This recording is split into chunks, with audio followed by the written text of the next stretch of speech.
আরেকটি ভয়ঙ্কর ভূতের গল্প নিয়ে ফিরে আসলাম। ঢাকা থেকে গ্রামের বাড়িতে ট্রেনে আসলো দুলাল। রাত তখন 1টা বাজে। গ্রামের মেঠো পথ ধরে হাঁটছে। একটি কালো বিড়াল খুব ডিস্টার্ব করছে দুলালকে।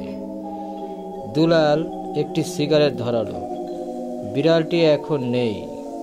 পাশেই একটি খালি ভিটা, গভীর বন, এর পাশ দিয়ে রাস্তা। হঠাৎ খুব জোরে বাতাস ছাড়ল। বাঁশঝড়ের একটি বাঁশ নুয়ে আছে রাস্তার মধ্যে, আর সেই কালো বিড়ালটি বসে আছে বাঁশের কাছে। দুলাল ছোট্ট একটি লাঠি পেল। লাঠি ছুঁড়ে মারল বিড়ালের গায়ে। নুয়ে পড়া বাঁশের গায়ে বাড়ি লাগলো। হঠাৎ শুয়ে পড়া বাঁশটি সোজা হয়ে দাঁড়িয়ে গেল। ভাগ্য ভালো যে বাঁশটি দুলালকে নিয়ে বাঁশটি উপরে উঠে নেয়। দুলাল বুঝে ফেলল শয়তান পিছনে লেগেছে। হঠাৎ সেই কালো বিড়ালটি ভয়ঙ্কর রূপ ধারণ করল। বাঘের মতো বড় হয়ে গেল। বড় বড় দাঁত বের করে ভয় দেখাচ্ছে। দুলাল একটার পর একটা সিগারেট ধরালো। হঠাৎ অনেক বড় মানুষের মতো হয়ে গেল।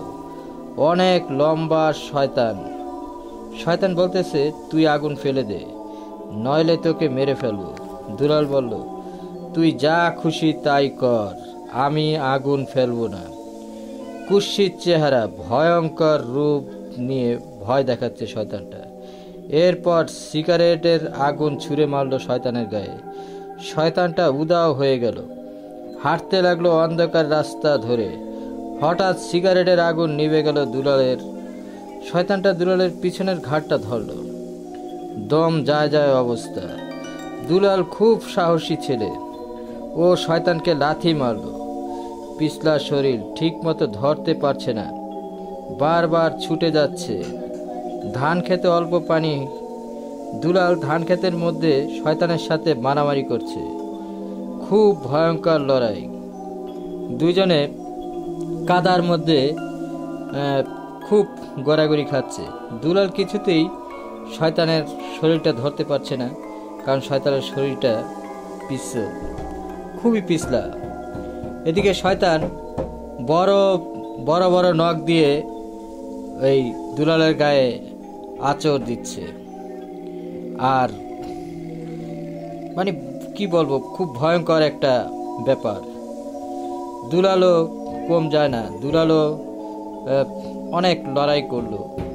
লড়াই শেষে লড়াইটা শেষ হচ্ছে না।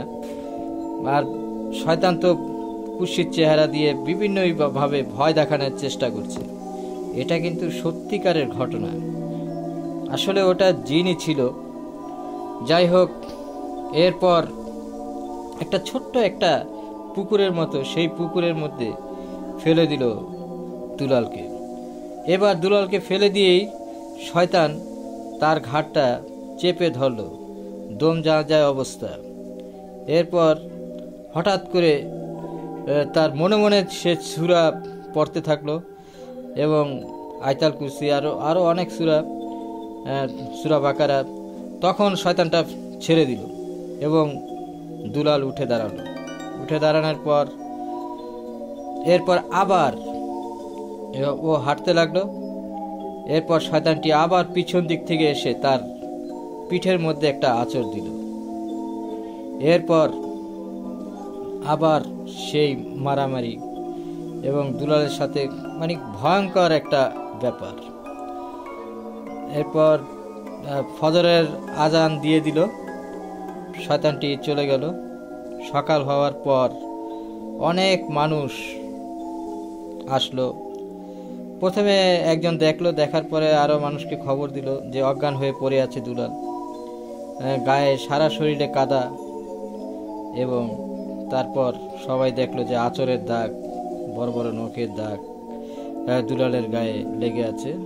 এরপর মাথায় পানি ঢাললো। মাথায় পানি ঢালার পর দুলাল একটু সুস্থ হলো। এরপর দুলাল সব কিছু খুলে বলল। বন্ধুরা, আরও ভয়ঙ্কর ভয়ঙ্কর ভূতের গল্প নিয়ে তোমাদের মাঝে হাজির হব। আজকে এই পর্যন্তই।